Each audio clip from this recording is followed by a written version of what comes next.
The opening of the Watervale Shopping Centre is a significant milestone for Australand, as it is the final stage of what has been approximately a 10-year project.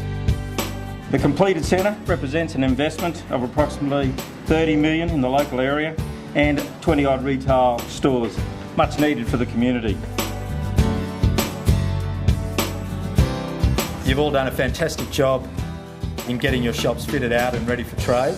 I would like to thank all of our tenants who have shared the vision for Watervale. Woolworths were the first tenant to commit to the centre, and I congratulate them. The store is trading very well, so shoppers appear to be voting with their feet. Watervale Shopping Centre has generated approximately 380 to 400 jobs, and given the footfall we have witnessed in the opening week, I expect this will be added to in the not too distant future.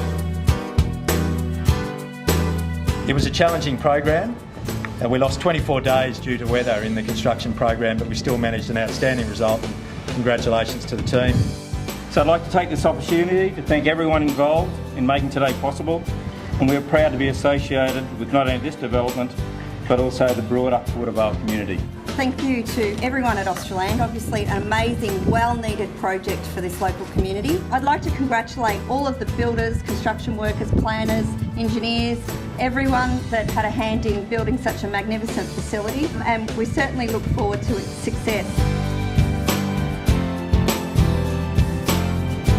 Last but certainly not least, I would like to thank all of our consultants and subcontractors that have been involved in helping us bring this property out of the ground, and of course the amazing delivery team at Australand.